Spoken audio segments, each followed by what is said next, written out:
Henry McCarty was born in New York City to Irish Catholic parents in 1859, the exact date likely being November 23rd. His father died around the end of the Civil War, and about the same time Henry's mother, Catherine, contracted tuberculosis and looked to move to a drier climate. Catherine took her boys to Indianapolis, Indiana, where she met William Antrim, and relocated again to Wichita, Kansas in 1870. They married before settling down in Silver City, New Mexico. But Mr. Antrim chose to prospect over his new family, leaving Catherine destitute and having to take in boarders. She fell to her illness on September 16, 1874. Meanwhile, Henry and his younger brother, Joseph, were placed in separate foster homes. When Henry turned 14, a lady by the name of Sarah Brown gave him room and board in exchange for work washing dishes and waiting tables at her restaurant. She said he had a friendly smile, perhaps protecting his sad inner feelings. He was talented with music and could even do the fandango. Most would say he was polite and gracious, but his temper would erupt in a moment's notice. At 16, Henry was caught stealing food, and shortly after, he and a friend were arrested for hiding a bundle of clothes from a Chinese laundryman. Henry was thrown in jail, but climbed up the chimney to escape. He searched for his stepfather and stayed with him until the father found his own possessions were missing. Henry then left for southeastern Arizona territory, where he worked as a ranch hand and sheep herder. In 1876, Henry started hanging out with a criminal by the name of John R. Mackey, a former U.S. cavalry officer who lived near Camp Grant, and encouraged Henry to help steal their horses. The following year, while working at the same camp, hauling logs, a blacksmith by the name of Frank Windy Cal Hill took pleasure in teasing and roughing up Henry. On August 17th, Cal Hill called Henry Billy the Kid Goat and socked Henry to the floor. Henry reacted by reaching up and pulling Cal Hill's revolver. In one shot, he was dead. Henry ran as people shouted, "Stop him! String him up, that Billy the Kid!" Later, Henry returned only to be apprehended before making another daring escape. He fled to New Mexico territory, but in a fray lost his horse to Apache, leaving him to walk to a friend's house in Pecos Valley. It was around this time Henry befriended Jesse Evans, who was the leader of a gang called the Boys. He rode with Jesse and by 1877 was starting to refer to himself as William H. Bonney. Likewise, wanted signs also included the name Billy the Kid. The boys found work in Lincoln County, but were soon on opposite sides of a feudal land dispute between English rancher John Tunstall and partner Alexander McSween against Irishmen Lawrence Murphy, James Dolan, and John Riley, the later of which had the power and respect of the region, mainly due to their beef contract with nearby Fort Stanton and dry goods store in town. To complicate matters further, in February of 1878, McSween was said to owe Dolan $8,000, causing Lincoln County Sheriff William Brady to seek payment. But Brady was a supporter of Murphy and Dolan and ordered to seize $40,000 worth of Tunstall's property and livestock for the debt. On February 18th, Tunstall was alerted of their approach and left Bonney in charge of the ranch. A verbal exchange ensued, and Tunstall denied the dealings. Tunstall was shot off his horse and took another to his head. Bonney saw Tunstall as a father figure and was deeply affected by his death, vowing for his revenge. Bonney and Dick Brewer, another of Tunstall's boys, took action, gaining affidavits against Brady and his posse, received murder warrants from Lincoln County Justice of the Peace. They attempted to arrest Brady, but were arrested themselves in the process. A friend of Bonney's, Deputy U.S. Marshal Robert Windeman, came to their rescue and managed their release. Soon after, Bonney became one of the Lincoln County Regulators, and on March 9th, the Regulators found and killed Frank Baker and William Morton, whom were involved in Tunstall's murder. By April 1st, the Regulators sieged Sheriff Brady and his deputies, killing him and Deputy Sheriff George Hindman. Bonney left the scene with a wound to his thigh, and days later, Buckshot Roberts and Bonney's friend Dick Brewer died in another gunfight at Blazer's Mill.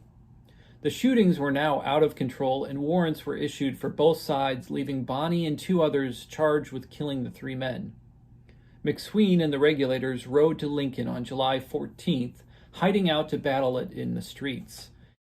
In McSween's household stood Bonney, Jose Chavez, Jim French, and Tom O'Folliard, among others, while on the roof of the saloon positioned a group consisting of Doc Scurlock and a third group with George Coy watching in an adobe bunkhouse.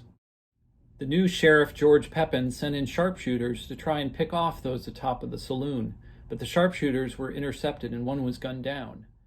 Pepin requested backup from the nearby Fort Stanton. At first they refused involvement, but were pressured to bring troops.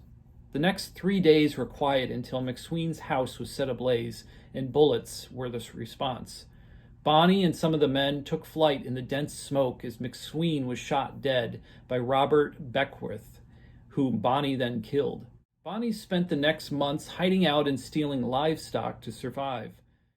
At this time, General Lew Wallace became the territorial governor in New Mexico, and to restore peace, he declared amnesty for anyone involved in the Lincoln County War, except those previously convicted, which excluded Bonney. In February of 1879, Bonney was seen with Tom O'Folliard and Jesse Evans. The 3 pals were drunk, but Evans confronted an attorney named Houston Chapman. The parties exchanged rude remarks, and Evans shot Chapman and held off his friends as he set the attorney's corpse on fire. Bonney wrote to Governor Wallace on March 13th to provide information on the Chapman murder in exchange for amnesty. Wallace and Billy met to discuss the possibility of a deal, and true to the legend, he greeted the governor with a revolver in one hand and a Winchester rifle in the other. After several days to think things over, Billy agreed to testify. The next year, Bonney was seen around Fort Sumter on the Pecos River. He developed a fateful friendship with a local bartender named Pat Garrett. Garrett was later elected sheriff of Lincoln. Bonney had, at this time, formed a gang referred to as the Rustlers. The core members of this group were Tom O'Folliard, Charles Bowdre, Tom Pickett, Dirty Dave Rudabaugh, and Billy Wilson. On November 29, 1880, the gang was chased by a posse led by Sheriff's Deputy James Carlisle. They were cornered at a ranch, and Bonney told the posse that they were holding the ranch owner and friend hostage. Carlisle offered to exchange places with him, and Bonney accepted the offer. Carlisle, though, attempted to escape by jumping through a window, but he did not survive the gunfight. The shootout ended in a standoff, and the posse withdrew and the gang rode away.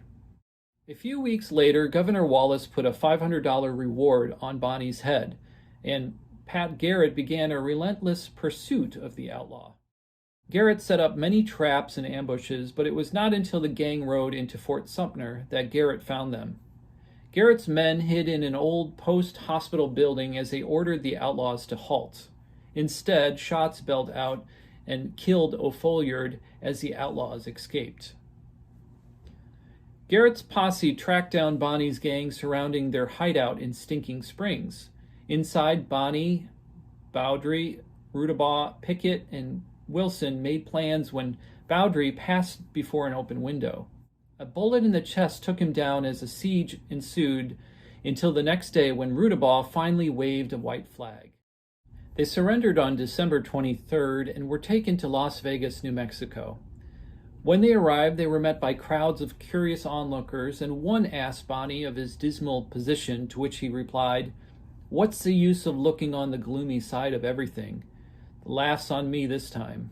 Following his sentencing, Bonney was moved to Lincoln, where he was under guard on the top floor of the town courthouse, in which residents called the house.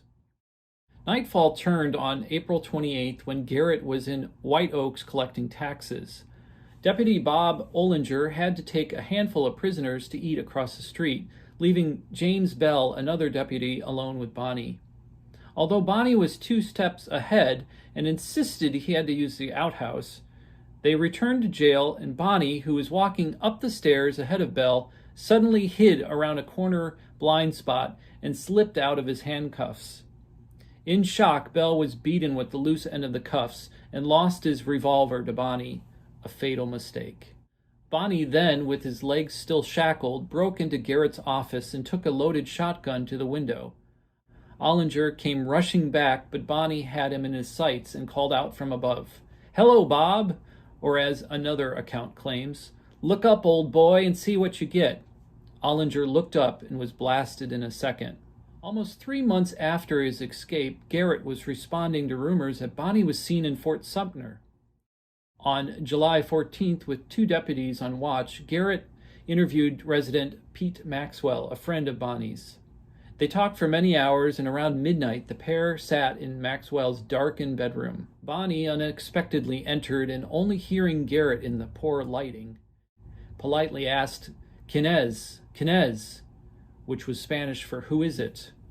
To which Garrett, at close range, lifted his revolver and easily shot Bonney in the heart. Bonney was given a wake by candlelight and buried the following day. His grave marker was planted in Fort Sumter's cemetery between his pals Tom O'Folliard and Charlie Bowdre. He was just 21 years of age. The legend of Billy the Kid did not die, and people claim to have seen Bonney on several occasions. Most pertinent was in 1948. A Central Texas man, Ollie P. Roberts, or Brushy Bill Roberts, as he was known, was telling people he was Billy the Kid, and was seeking a pardon before death. He died shortly after, and some believe that it was not Bonney, but instead his old pal, Jesse Evans. Thanks for watching Biographies of the West. Until next time.